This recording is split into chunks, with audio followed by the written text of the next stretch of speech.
Hey, what's up? It's Frankie here.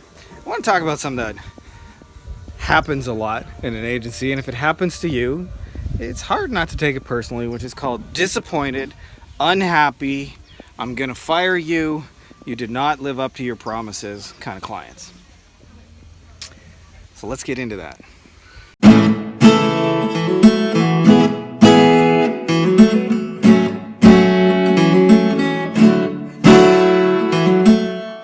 So I know you guys are all good people. By the way, I got my Zelda bee sleeping on me. Some serious dad action going on.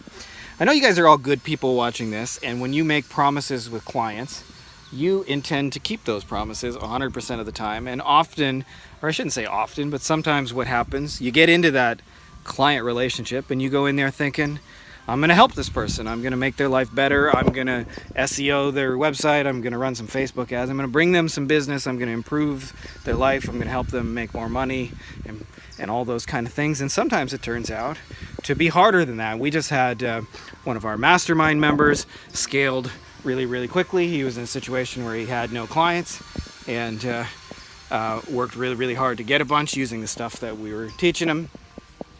And then he went through and got a bunch of clients and found out that quickly he had to hire some people, and he couldn't really easily find people as good as him to run his Facebook ads for these different e-commerce businesses in his niche. And sucks if it happens to you, ended up with a bunch of disappointed people, which is really, really sad. That's how my Zelda or my Heidi B says it. So anyway, let's say that you have a bunch of unhappy clients.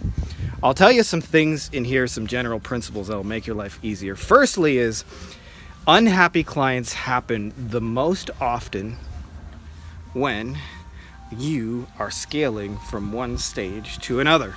When you're up leveling, because what ends up happening is almost always when your agency triples in size, the structure that's needed to contain it or maintain it or run it or however you want to describe that changes, and so inevitably you end up breaking your own machine if you sign on too many clients too fast. And the solution, by the way, is not to just not sign client ups really fast. It's to build the structure that supports it, by the way. But when it happens to you, like for example this person's case, they got all these new e-commerce people, and these e-commerce people, once he had somebody else running the Facebook ads, were no longer happy when it was just him and a couple of clients. I think he had like 3 or 4. Everybody was happy with him. He did all the communication himself, ran all the ads himself. The whole arrangement was working. And so got a little farther in the journey, and everybody's saying, I want a refund. Fuck you, you're a dick. Give me my money back. You promised me this and I didn't get that. And in some cases, it's his fault, where he made a promise and then his ads person just hasn't really performed the way he was expecting. In some cases, it's kind of their fault, is they gave him a faulty product that nobody can sell, and he's just the next person who's going to take the blame for ultimately something that is competitive and people don't want. So what do you do if that's you and you've got that unhappy client? I'll give you a couple options here. Thing number one you can do, by the way, is if it's just 1 or 2 clients, and I know sometimes often the money may make a difference in your life, but man, I'll tell you, the mental break and the capacity you have to grow if you just fire the client. Now, I didn't know you could do this in the beginning. I didn't know you could tell a client, sorry, here's your money back. And politely, of course, but fuck off. I don't need you. I don't need your headaches. And let them go. By the way, high five for those of you guys who are either realizing now you got to do that for somebody, or gonna do that, or have done that, because it's actually quite liberating. I remember the first time I fired my biggest pain in the ass client. It's a doctor, and my assistant and I did a little celebration that day. We were like, we are free. They just used to talk down to my staff, be really angry. So here's another option, by the way, if you've got a bunch of unhappy clients, is I call it to fall on your sword.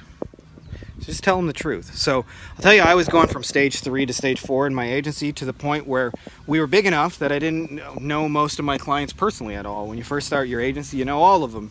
When you get really, really big and you got hundreds of clients, or I shouldn't say hundreds, 100, you don't know them all.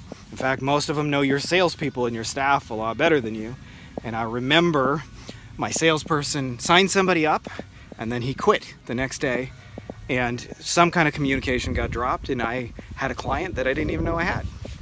And so this client then emailed the salesperson and said, hey, what's up, dude? How do we get started? And the salesperson, since he had quit, did not respond to that email address, which no longer was something he was checking. And so for 2 months, he was just like, hey, these people took my money and nobody will respond to me. One day I'm checking my inbox, and there's something called a listserv, which is something a bunch of lawyers communicate with each other, kind of like a private email forum kind of thing. And they said, has anybody worked with this Frankie Finn guy? Because he's a fucking scammer. He took a couple $1,000s from me. Now I can't get any response at all. And a couple of people who knew me on that listserv forwarded me the message, and I was like, what the fuck is this guy saying right here? Turns out I did some digging, and he was right. And I was like, oh shit, and felt really, really bad.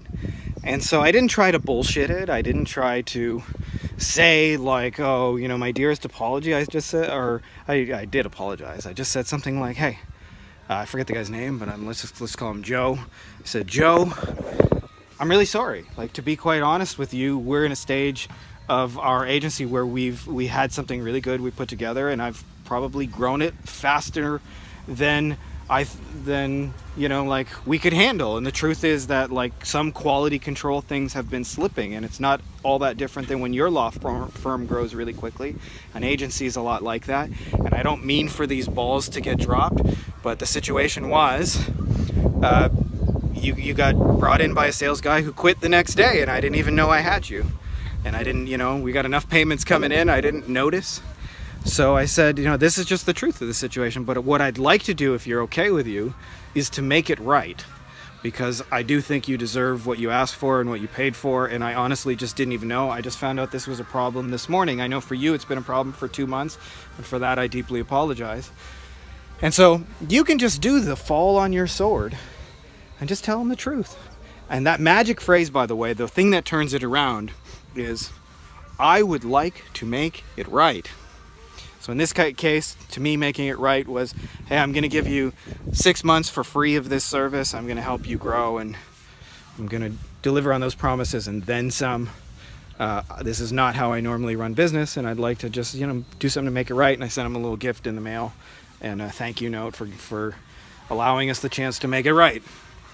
So here's another thing you can do, by the way. Disappointed clients. So you can make it. You can do the George Costanza, by the way. It's not me, it's you. Or it's not you, it's me. Hey, I got into this relationship thinking everything was going to work out, but I just realized it's not. I'm really, really sorry. It's not you, it's me. And here's another thing you can do, by the way, that is really, really key to the whole thing, is, yes, it sucks, but really look long and hard. Dirty joke there, long and hard. Long and hard gets you babies, by the way, in real life. To think long and hard about what kind of lesson should I take from this. And I'll tell you a couple of things that have come from me routinely from asking this question. One of the things is I'll often go, you know, there were warning signs that I shouldn't have even taken this person as a client in the first place, and I just ignored them. So in the case of our mastermind member, you know, he was saying, you know, well, they've never really had success selling this product before. That's a warning sign, right? You just didn't see it because you were so excited to get somebody paying you, you know, a couple grand a month. Here is another warning sign. They're just an asshole before the sale. And you go, well, maybe I shouldn't have done that. Here's another thing. Sometimes it comes up, you go, I can see where my process dropped the ball. So for example, in the case where my screw up, I said, you know, when the salesperson, you know, is supposed to pass the buck and doesn't, that's pretty tough. So what I thought is, why don't we have the salesperson, we changed our process, and we built a 10-minute onboarding so that the salespeople began to welcome the person and bring them aboard and introduce them to the team before they hung up on the sales call. So that would never, ever, ever happen again. So these are a lot of the things you can do when you have these disappointed people. And they will happen to you, by the way. If you grow at all to anything beyond more than 5 clients, you will have at least one of them be unhappy with you.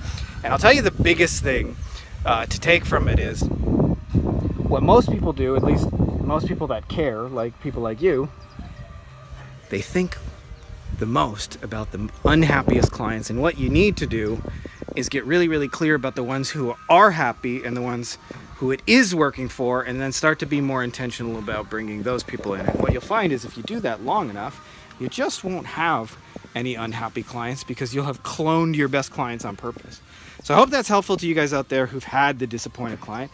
It sucks when it happens to you, but it's a real thing, so I kind of wanted to talk about it and just share some experiences. Now, Sell the Bees can go for a little naparooski. Much love to you guys, and may the force be with you.